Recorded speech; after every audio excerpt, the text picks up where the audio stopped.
ഇത് മാസ് മോട്ടോഴ്സിൽ നിന്നാണ് ഹീറോൻ്റെ ഗ്ലാമർ വണ്ടി ജനറൽ സർവീസായിട്ട് വന്നതാണ്. അപ്പോൾ നമ്മൾ ജനറൽ സർവീസിൻ്റെ ഭാഗമായിട്ട് നമ്മൾ ഫസ്റ്റ് നമ്മൾ ടെസ്റ്റ് ഡ്രൈവ് നടത്തുന്ന സമയത്ത് നമുക്ക് ഒന്ന് രണ്ട് കംപ്ലയിൻസുകൾ നമുക്ക് അതിൻ്റെ ഫീൽ ചെയ്യുന്നുണ്ടായിരുന്നു.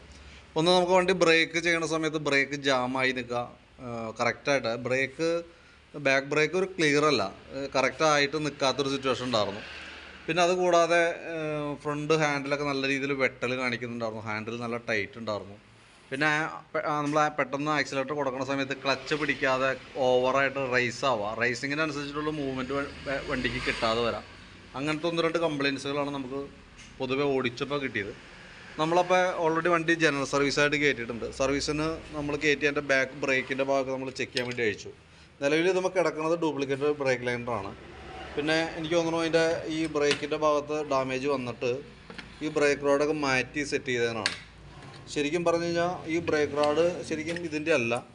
പക്ഷേ കംപ്ലയിൻ്റ് എന്ന് പറഞ്ഞാൽ മെയിനായിട്ടുള്ള പ്രോബ്ലം എന്ന് വെച്ചാൽ നമുക്ക് അതിൻ്റെ ഈ മോഡലിൻ്റെ ഒരു കോമ്പി ബ്രേക്കാണ്. അതായത് ബാക്ക് ബ്രേക്ക് അപ്ലൈ ചെയ്യുമ്പോഴും അതിൻ്റെ അകത്ത് ഒരു കേബിൾ ഫ്രണ്ടിലേക്ക് പോകുന്നുണ്ട്, ഫ്രണ്ട് ബ്രേക്ക് ലോഡാവാനായിട്ട്.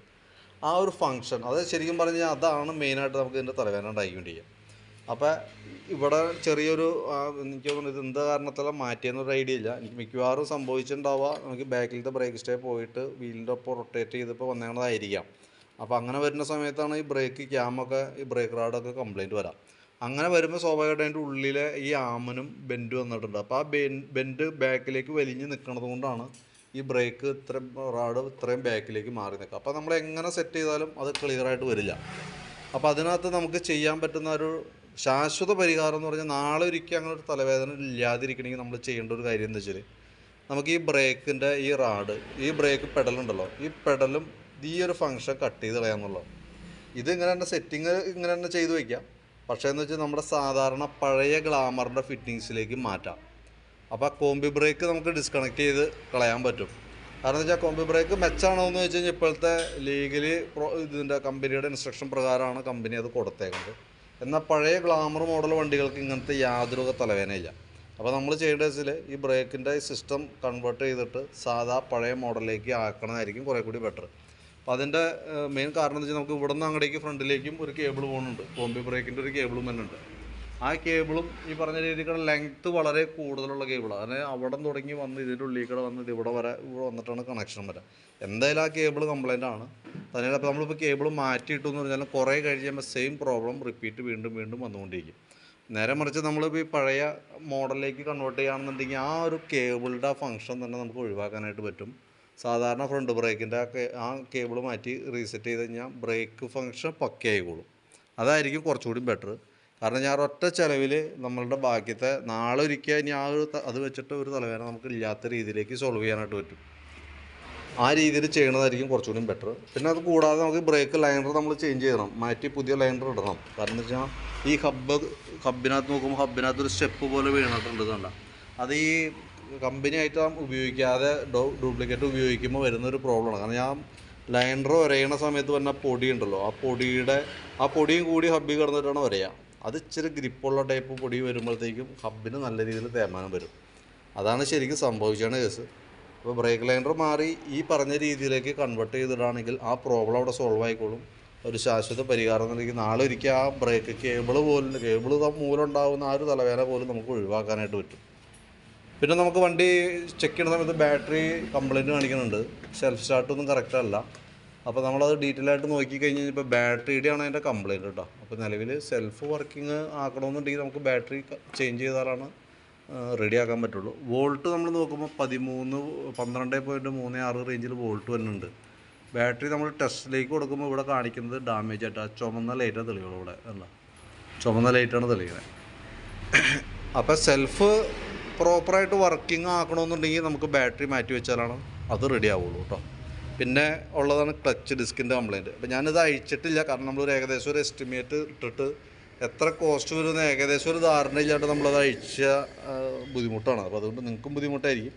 അപ്പോൾ അതുകൊണ്ടാണ് നമ്മൾ ഈ രീതിയിൽ ഏകദേശം നമ്മളിപ്പോൾ അത് ഉൾപ്പെടുത്തി ഈ പറഞ്ഞ ഭാഗങ്ങൾ ഉൾപ്പെടുത്തിയിട്ട് ഒരു എസ്റ്റിമേറ്റ് ഒന്ന് പ്രിപ്പയർ ചെയ്യാം. എന്നിട്ട് ഡീറ്റെയിൽസ് ഒന്ന് വാട്സപ്പിൽ തരാം. ഇത് അയക്കുമ്പോഴുള്ള പ്രോബ്ലം എന്ന് വെച്ചാൽ നമുക്ക് ക്ലച്ച് ഡിസ്കും അതിൻ്റെ പ്ലേറ്റ് വരുന്നുണ്ട്, പിന്നെ ക്ലച്ച് ഓവർ ഗ്യാസ്കറ്റ് ഈ സ്പ്രിങ്ങൊക്കെ പൊട്ടി കിടക്കുന്നുണ്ട്, അതടക്കം ഒക്കെ മാറ്റിയിട്ട് വേണം നമുക്ക് റീസെറ്റ് ചെയ്യാനായിട്ട്. അപ്പോൾ അത് ഞാൻ ആ എസ്റ്റിമേറ്റിൽ ഉൾപ്പെടുത്താം. പിന്നെ സ്പാർക്ക് പ്ലഗ് കംപ്ലയിൻ്റ് ഉണ്ട്. നമ്മൾ ഒരു പ്രാവശ്യം കംപ്ലയിൻറ്റ് വന്നിട്ട് ഉരച്ച് ക്ലീൻ ചെയ്തൊക്കെ കിട്ടുമെന്നാണ് പറഞ്ഞത്. അപ്പോൾ സ്പാർക്ക് പ്ലഗ് നമുക്ക് കൂട്ടത്തിൽ കൂടെ മാറ്റി പോകേണ്ടതുണ്ട്. പിന്നെയുള്ളതെന്ന് പറഞ്ഞാൽ ബാക്കിലത്തെ ഈ ടെയിൽ പാനൽസ് പറഞ്ഞിട്ടുണ്ടാവും, അത് നമ്മുടെ കയ്യിൽ അവൈലബിൾ അല്ല, ഐറ്റം നമ്മുടെ കയ്യിൽ സ്റ്റോക്കില്ല. കാരണം അത് നമ്മളിപ്പോൾ ഈ കണ്ടീഷനിലാണ് ഇത് നിലനിർത്തുക. കാരണം ഇപ്പോൾ ഇത് അത്യാവശ്യം സ്ട്രോങ് ആയിട്ട് നിൽക്കണം. കാര്യം കെട്ടിയിട്ടാണ് നിർത്തിയെങ്കിൽ പോലും. ഇനി അതല്ല നമ്മളത് അഴിച്ച് റീസെറ്റ് ചെയ്യണമെന്ന് നമ്മുടെ കയ്യിൽ പാർട്സ് ഇല്ലാതെ കൊണ്ട് അഴിച്ചാൽ പിന്നെ റീസെറ്റിങ് പ്രോബ്ലമായിട്ട് വരും. അപ്പോൾ തൽക്കാലം അത് നമ്മൾ സ്കിപ്പ് ചെയ്ത് വിടാണ്. പിന്നെ അതേപോലെ തന്നെ എയർ ഫിൽറ്റർ കൂട്ടത്തിൽ കൂടെ നമുക്കൊന്ന് മാറ്റി വിടണം. കാരണം എയർ ഫിൽറ്ററൊക്കെ ഇതുമ്പോൾ കിടക്കുന്നത് വെറും ഡ്യൂപ്ലിക്കേറ്റ് ആയിട്ടാണ് സാധനം ഇത് കിടക്കുന്നത്. പാർട്സുകളെല്ലാം തന്നെ ഡ്യൂപ്ലിക്കേറ്റാണ് നമുക്ക് കയറിയേക്കുന്നത്. അപ്പോൾ നമുക്ക് തൽക്കാലം എയർ ഫിൽറ്റർക്ക് മാറ്റിയിടാം. കാരണം ഇതൊക്കെ ഡയറക്റ്റ് നമ്മുടെ വണ്ടിയുടെ എഞ്ചിനെ ഒരുപാട് ദോഷം ചെയ്യുന്ന സംഭവങ്ങളാണ് അതൊക്കെ. ഈ എയർ ഫിൽറ്റർ എന്ന് പറയുമ്പോൾ പെട്ടെന്ന് പൊടി കയറി ബ്ലോക്ക് ആവുകയും നമ്മുടെ ഇതിനകത്തേക്ക് പോകുന്ന എയർ മിക്സർ കട്ടാവുകയും കാർബറേറ്ററിൽ നിന്ന് കൂടുതൽ പെട്രോൾ ഇറങ്ങി ചെന്ന് അത് കത്താത്ത അതിൻ്റെ ഉള്ളിൽ പൊല്യൂഷനായിട്ടൊക്കെ അവശേഷിച്ച് അതിൻ്റെ ഉള്ളിൽ ഡസ്റ്റ് കാര്യങ്ങളൊക്കെ അതിൻ്റെ ഉള്ളിൽ അടിഞ്ഞു കൂടുന്ന സംഭവം വരും ഹെഡിനകത്ത്. പരമാവധി നമ്മൾ പക്ക ക്ലിയറായിട്ട് കൊണ്ടു നടക്കേണ്ട സംഭവമാണ് എഞ്ചിൻ ഹെഡിൻ്റെ ഫയറിങ് ചേമ്പർ എന്നൊക്കെ ഭാഗം. അപ്പോൾ അതൊക്കെ ഈ എയർ ഫിൽറ്ററൊക്കെ ഇട്ട് കഴിഞ്ഞാൽ ഒറ്റ കാരണം മതി സംഭവത്തിനൊക്കെ മൊത്തത്തിൽ സിസ്റ്റത്തിലേക്ക് ഒരു ഫോൾട്ട് വരാനായിട്ട്. അപ്പോൾ അതൊക്കെ നമ്മളെ കൂട്ടത്തിൽ കൂടെ മാറ്റി വിടുന്നുണ്ട് കേട്ടോ. പിന്നെയുള്ളതെന്ന് പറഞ്ഞാൽ നമുക്ക് അതിൻ്റെ ഫ്രണ്ട് നമ്മൾ ഓടിച്ച് നോക്കുന്ന സമയത്ത് ഹാൻഡിൽ ബെയറിങ്ങിൻ്റെ കംപ്ലയിൻറ്റ് പറഞ്ഞിട്ടുണ്ടായിരുന്നു. അപ്പോൾ ഹാൻഡിൽ ബെയറിങ് എന്തെങ്കിലും നമുക്ക് അഴിച്ച് മാറണം. ഹാൻഡിൽ ബെയറിങ് നമുക്ക് കോൺസെപ്റ്റ് നമുക്ക് എന്തെങ്കിലും അഴിച്ച് മാറണം. അതേപോലെ തന്നെ ഫ്രണ്ട് ടയർ കട്ട ടയർ കിടക്കണേ, അപ്പോൾ അതിൻ്റെ പാളിച്ച നല്ല രീതിയിലുണ്ട്. അപ്പോൾ നമ്മൾ ഹാൻഡിൽ ബെയറിങ് കോൺസെപ്റ്റൊക്കെ മാറ്റിയാലും ഈ ടയർ മാറ്റാതെ നമ്മൾ ഉപയോഗിക്കാൻ നോക്കിയാൽ വണ്ടി ഓടിക്കാൻ ഒരു സ്മൂത്ത് ഉണ്ടാവില്ല. ആ ഒരു പാളിച്ചയൊക്കെ അങ്ങനെ തന്നെ നിലവിലുണ്ടാവും. പക്ഷേ ആ ഫ്രണ്ടിൽ അടിയൊക്കെ മാറും, പക്ഷേ പാളിച്ചയൊക്കെ മാറണമെങ്കിൽ ടയർ മാറ്റിയാലാണ് റെഡി ആവുള്ളൂ. പിന്നെ ഫോർക്ക് സൈഡ് ഒരു ഓയിൽ ലീക്ക് കാണിക്കുന്നുണ്ടായിരുന്നു ഈ സൈഡിലത്തെ. അപ്പോൾ അതിൻ്റെ ഫോർക്ക് ഓയിൽ നമ്മൾ ഇപ്പോൾ മാറ്റാൻ വേണ്ടി അഴിച്ചു കഴിഞ്ഞാൽ ഫോർക്ക് ഓയിൽ സീൽ നമ്മളിപ്പോൾ മാറ്റാൻ വേണ്ടിയിട്ട് നമ്മളിപ്പോൾ പുറമേ നിന്ന് നോക്കുമ്പോൾ പ്രത്യക്ഷത്തിൽ ഇവിടെ ഒരു ചെറിയൊരു കളർ ഷെയ്ഡ് കാര്യങ്ങളൊക്കെ കാണുന്നുണ്ട്.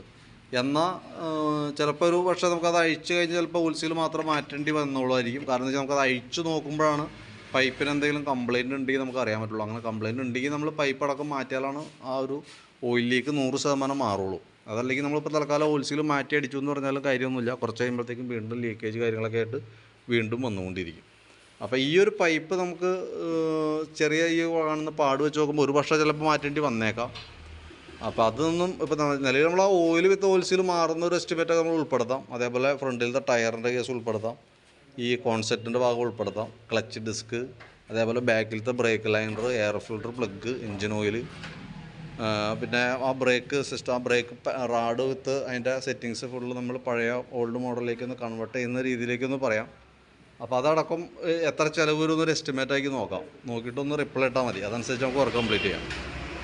ഈ കോമ്പി ബ്രേക്കിൻ്റെ കേസ് നിങ്ങൾ കൃത്യമായിട്ട് പറഞ്ഞാൽ തന്നെയാണ് നമ്മൾ ആ രീതിയിൽ ചെയ്യുള്ളൂ. അതല്ലെങ്കിൽ പിന്നെ നമുക്ക് ചെയ്യാൻ പറ്റുന്ന ഓപ്ഷൻ എന്ന് പറഞ്ഞാൽ ഓൾറെഡി കമ്പനിയിലേക്ക് ഓർഡർ വിട്ടിട്ട് ഈ ഐറ്റം വരുത്തണം. അതായത് ഈ ഐറ്റം വരുത്തിയിട്ട് സെയിം ഇത് തന്നെ നമ്മൾ സെറ്റ് ചെയ്യണം. പക്ഷേ ഞാൻ പറഞ്ഞല്ലോ, ഇതിൻ്റെ പ്രോബ്ലംസ് എപ്പോഴും നമുക്കിങ്ങനെ എപ്പോഴും റിപ്പീറ്റ് ഇങ്ങനെ കാണിച്ചുകൊണ്ടിരിക്കും. അപ്പോൾ എപ്പോഴും നല്ലത് നമുക്കത് മാറ്റിയിടാണെന്നുണ്ടെങ്കിൽ ഒറ്റ ചിലവുള്ളൂ. അതോടുകൂടി പിന്നീട് ആ വഴിക്ക് തിരിഞ്ഞു നോക്കണ്ട. പിന്നെ ബ്രേക്ക് കംപ്ലയിൻ്റ് ഉണ്ടെങ്കിൽ ബ്രേക്ക് ലൈനർ മാറ്റാം, അത് മാത്രമേ വരുന്നുള്ളൂ. ബാക്കിലത്തെ ഫ്രണ്ട് ബ്രേക്ക് കംപ്ലയിൻ്റ് ഉണ്ടെങ്കിൽ മാക്സിമം വരെ ആ ബ്രേക്ക് ലൈനർ കേബിളേ വരുള്ളൂ. ഇത് ഈ കോമ്പി ബ്രേക്കിൻ്റെ ഒരു പ്രോബ്ലം നമുക്ക് നാളെ ഇരിക്കാൻ ഉണ്ടാവില്ല. അതില്ലാതിരിക്കുന്ന രീതിയിലാണ് ഞാനിപ്പോൾ പറഞ്ഞത്.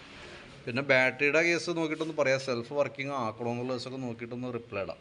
വീഡിയോ ഒന്ന് കാണാം, എന്നിട്ട് കണ്ടതിന് ശേഷം നോക്കിയിട്ടൊന്ന് റിപ്ലൈ ഇടാം. ഞാനിപ്പോൾ നമുക്കിപ്പോൾ മൊത്തത്തിൽ ചെയ്യുകയാണെങ്കിൽ ഇപ്പോൾ സെൽഫും ബാറ്ററി ഇതെല്ലാം ഉൾപ്പെടുത്തി ചെയ്യുകയാണെങ്കിൽ നമുക്ക് ഏകദേശം എത്ര വരും എന്നൊരു എസ്റ്റിമേറ്റാക്കി നോക്കിയിട്ട് ഞാൻ പറയാം.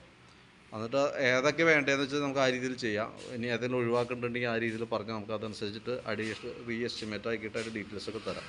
എന്തായാലും വീഡിയോ കണ്ടിട്ട് നോക്കിയിട്ടൊന്ന് റിപ്ലൈ ഇടാം. അത്യാവശ്യം വർക്ക് ഉണ്ട്, അപ്പോൾ അതിൻ്റെ ഒരു താമസം ഉണ്ടാവും. അപ്പോൾ നോക്കിയിട്ട് ഒന്ന് പരമാവധി നേരത്തെ റിപ്ലൈ ഇടാം, അതനുസരിച്ച് നമുക്ക് വർക്ക് കംപ്ലീറ്റ് ചെയ്യാം.